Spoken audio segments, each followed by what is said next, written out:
Happy Friday. I am YouTube casting from foggy Santa Cruz, where I'm seeing um, palm trees in the fog. Thank you very much for the sound feedback. It's good to be with you. And love to just see the greetings and want to invite you to, whether you're participating in the chat or sitting silently, to notice your environment.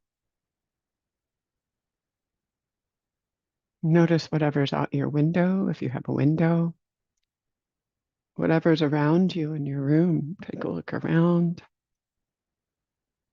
and not just the sound from my voice and your computer, but any ambient sounds from outside your space.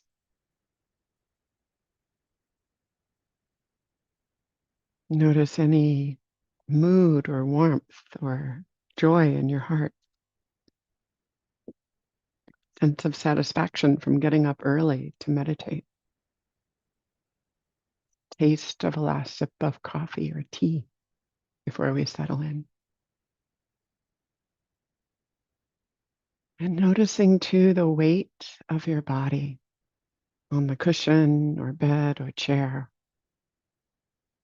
This feeling of being rooted, settled in the moment.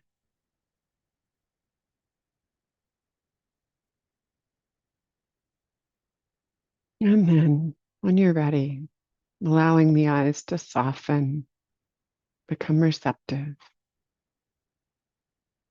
and turning your gaze inward.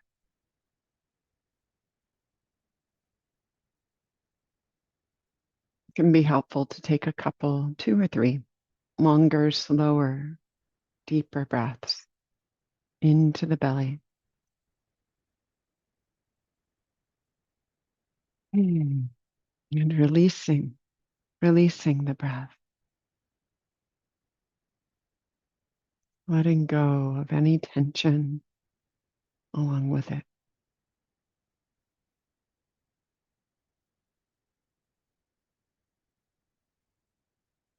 And then allowing the breathing to be natural, normal.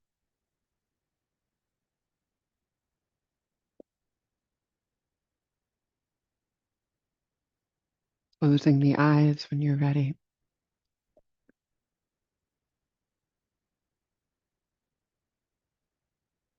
And scanning through your body. Noticing the sensations of air or clothing on skin.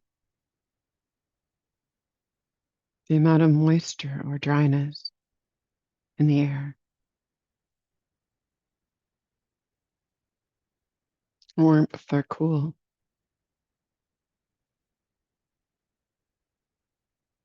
And then letting the attention settle more deeply inward, interoception, to the aliveness of your body.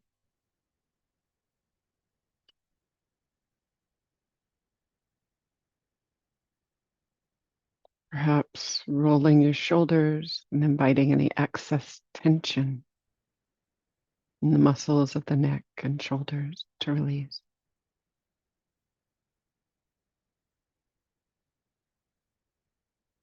Softening the eyes even more, softening the tongue, allowing the tip of the tongue to rest on the palate just behind your teeth, top of your mouth.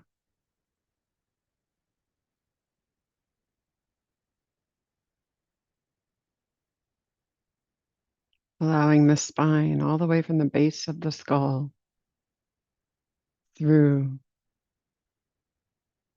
the sacrum to relax and also be steady, allowing the muscles around your core to be easeful, trusting the bones.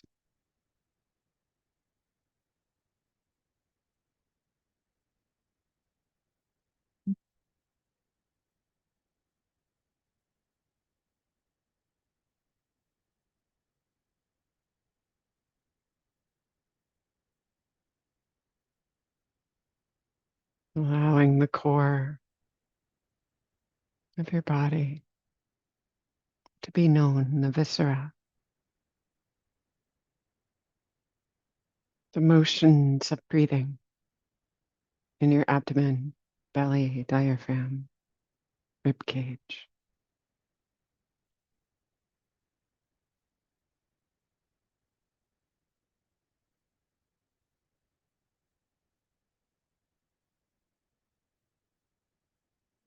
Bringing awareness to the hips and buttocks, the weight of the body.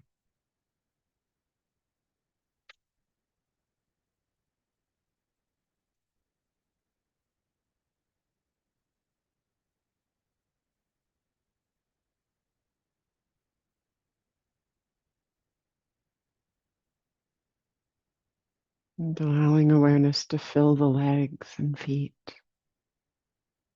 from the inside out, not the concept of legs and feet, but the internal feeling, pulsing,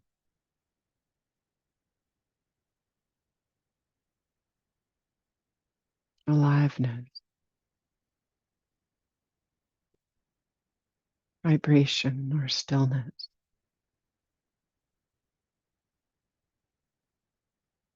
Being in contact with the aliveness of your whole body, nothing left out.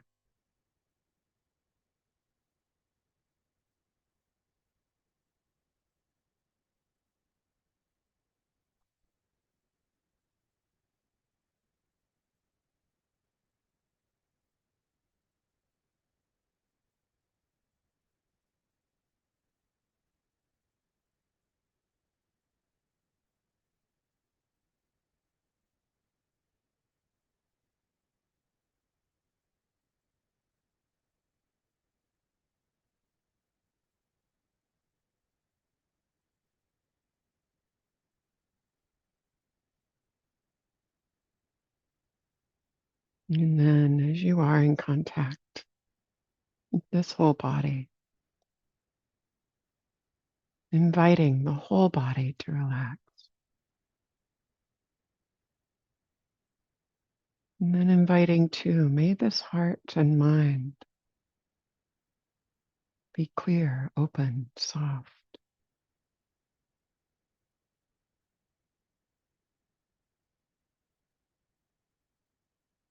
And the tuning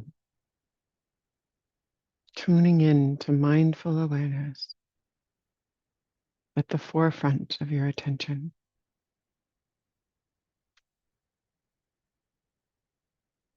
Staying in contact with each breath, each sound, each sensation, simply.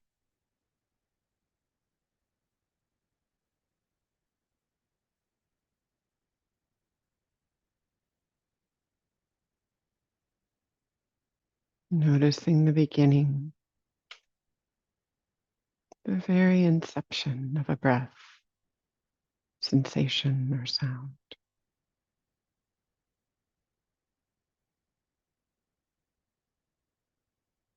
And allowing it to move through with all the variations, flowing through perhaps to the swell of the breath, the fullness,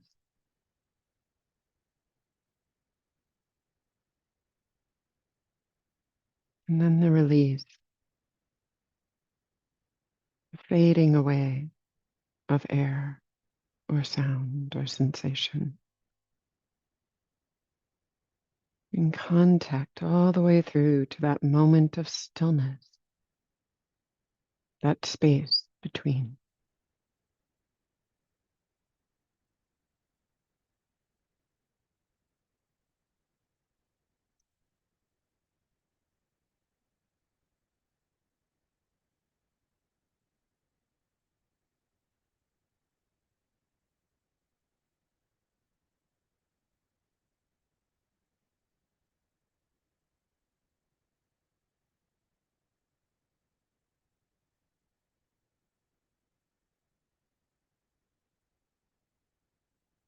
staying close, allowing experience, sensory experience to flow through, unobscured, unimpeded, relaxed, allowing and receiving.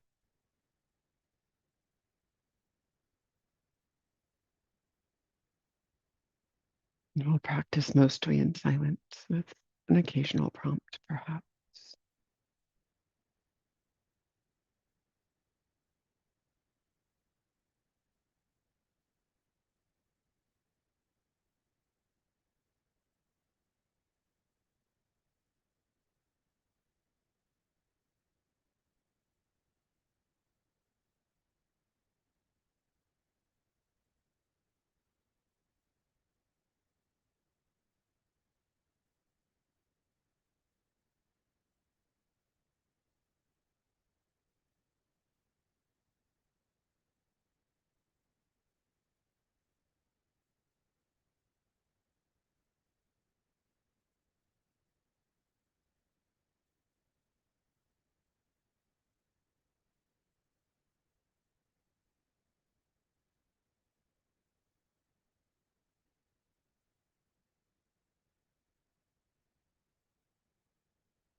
If you find the mind lost in thought, the invitation is to graciously, kindly appreciate the return of awareness of the senses of now, and to notice the difference between how it felt to be lost in thought or be present. Is it more pleasant or unpleasant? Which is more pleasant or unpleasant? Or is the experience very simple? Neither.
And in the final moments of our meditation together,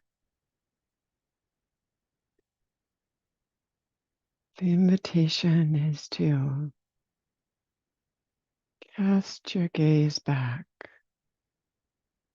over these moments of practice with loving appreciation, kindness, including any challenges as possibilities for being stepping stones rather than obstacles, with generosity. And then gathering in, savoring, soaking, steeping in any moments of clarity, wisdom, ease, peace, mindful awareness, kindness.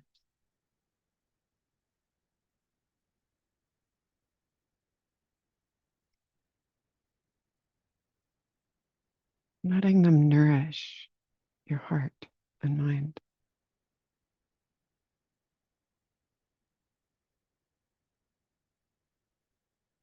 And from that place, casting that internal gaze outwards to the others this life touches.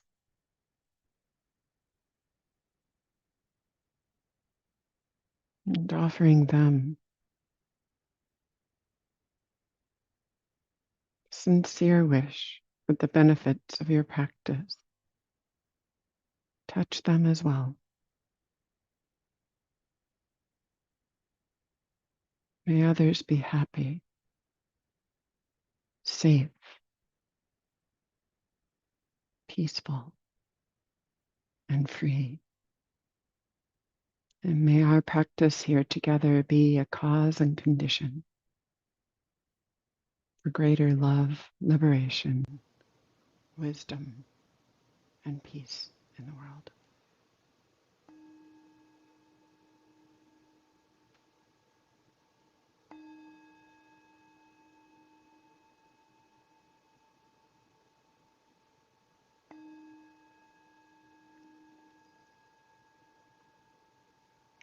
Thank you for your presence and your practice.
So warm greetings, everyone, warm greetings. And thank you for your practice. I'm curious as we start to settle into the Dharma talk portion of this morning together, what you noticed in your sensory doorway practice yesterday. What did you notice? Would love to see in the chat.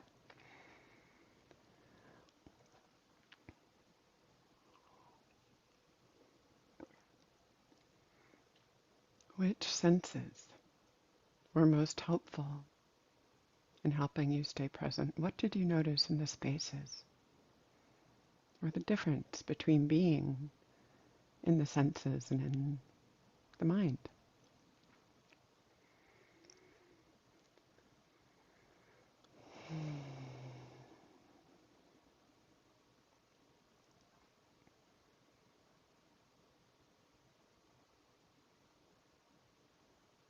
The slowing down and opening up of time. Beautiful. Yeah, I think many people notice a difference in internal acceleration versus the pace of actual sensory experience.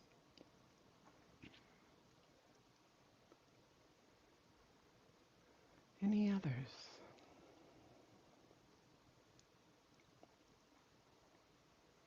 Noticing happily. Beautiful.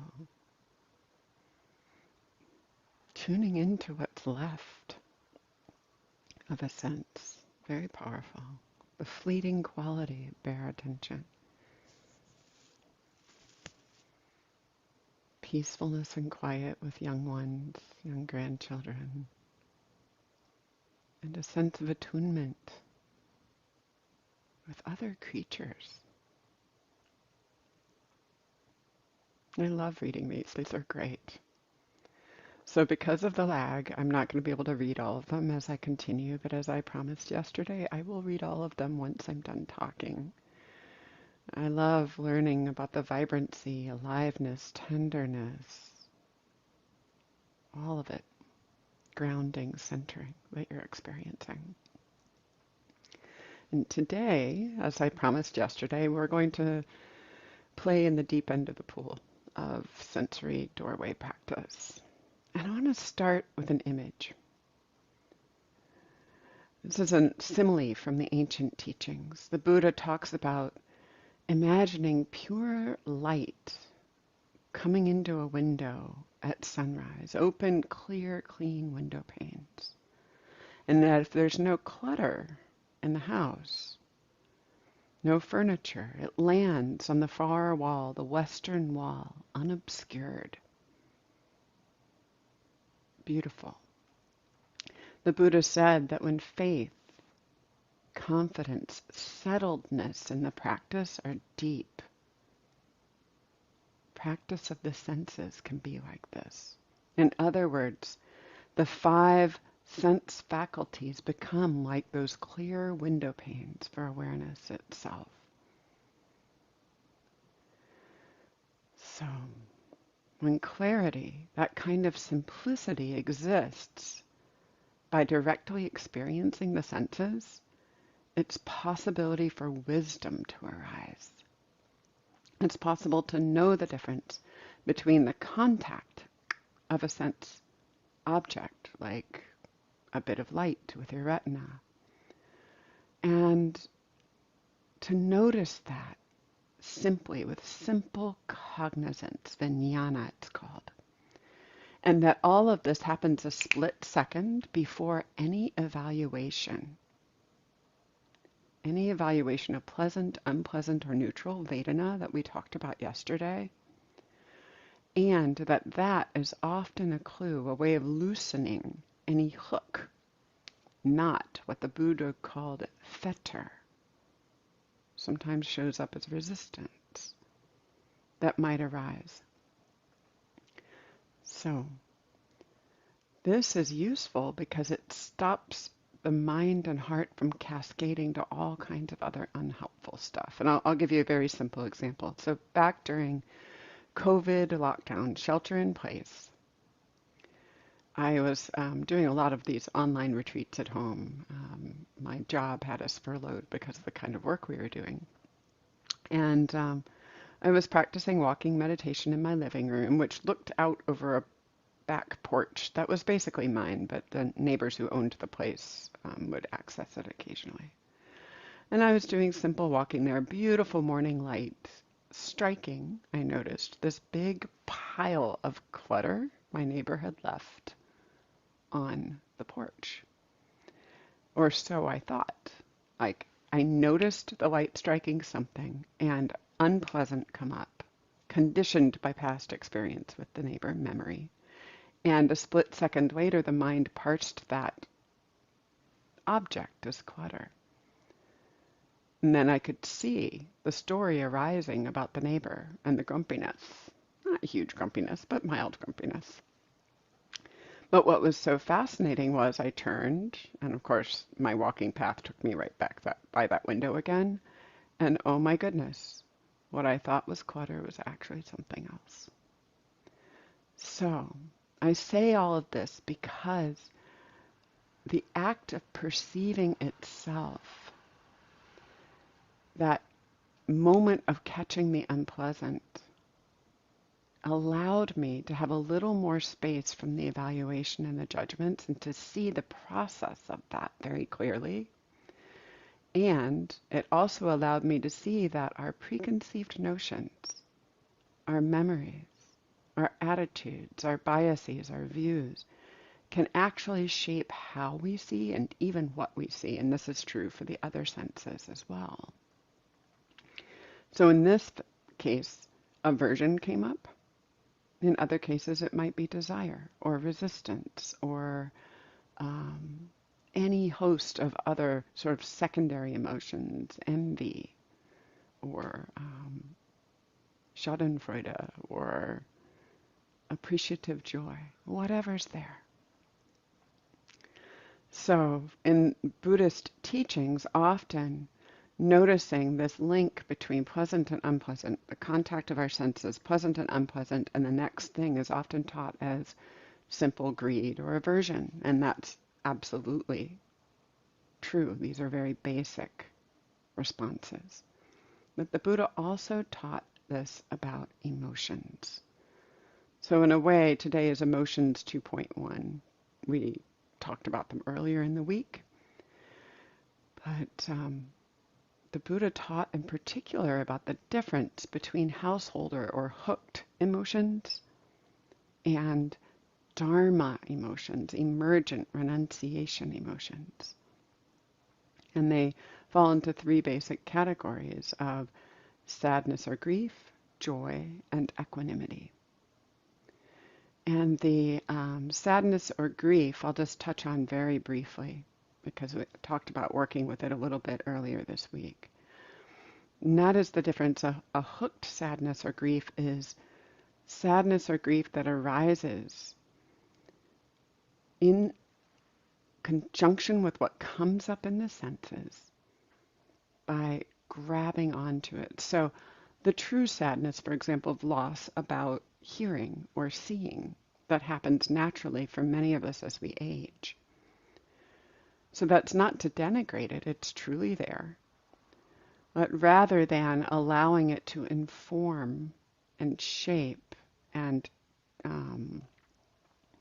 become a problem, the Buddha talks about not using the second arrow, not adding on, piling on extra grief, extra attitude, extra judgment with any of it. But rather than obsessing over something, being with it kindly, turning to the body, holding softly with love, awareness. And then shifting. The term he uses is by relying on this, abandon that, allowing any sense of grief or sadness to inspire, motivate our practice to let go of any ways we make things worse, any sadness that makes things worse, any involvement or entangling, and rather shift to a longing or wish or commitment to letting go, to being free. And then relying on that to allow simple joys to inform us, the simple joys of what's left in my visual capacity. I used to have eagle eyes, and now I wear glasses almost all the time, unless I'm this close to a screen. But appreciating what's there. And there's so much good and nothing wrong with simple joy from being present with the senses. turning towards that. However, the Buddha does recommend not becoming hooked with them. And all of us are hooked at some point. All of us are hooked at some point. But to notice when that hook arises, that fetter arises, if there's grasping towards something pleasant, you may notice it actually decreases the pleasantness of it, and it might decrease the joy too. It's hard to experience joy fully when hanging on really tight. So this kind of hooked joy is a greed need for more, the planning, the protecting, the defending, the hanging on. And instead, the suggestion is to savor and allow. Savoring and allowing means it can be transient and even appreciating the moment of transient change. And then the Buddha describes that kind of joy, the joy of non-grasping, emergent joy of being present, as Dharma joy, renunciation joy. This can mature into the joy of insight itself, clear seeing, the way we surfed the senses earlier this week. The non-clinging itself, the presence itself, can be a source of joy. The last emotion he talks about is equanimity, and how equanimity can be specific to a particular experience, a particular sense experience of object of sound striking the ear, for example. Or it can be more general, a general sense, trust in the practice of okayness, equipoise, allowing. And how, while both kinds of equanimity are helpful, the second kind is onward leading, portable, useful. And by relying on that equanimity, eventually it's possible to let go of identification and instead rely on non-craving, non-conceit, not having a need to construct anything at all from sensory experience, but rather resting there. And eventually that kind of non-clinging opens a practitioner up to the most beautiful of spaces, absences, and joys of all. Nibbana, nirvana, freedom. I'll close by saying the Buddha had another simile about window panes. And that is, imagine that pure morning light flowing through the window. But rather than striking a wall on the other side, there's no wall. And there's no ground. The light just keeps going. Pure, beautiful, radiant. And that is one of his similes for awakening. Nothing there to obscure. So thank you very much this week for your wonderful attention, your practice, your exploration of this with me. And to say that I spoke of the full path of practice very briefly today, that these moments of quiet, space, joy, simplicity, every single moment is onward leading. Like drops in a bowl, fill the bowl with water. So trust them, enjoy them, savor them, and trust your practice.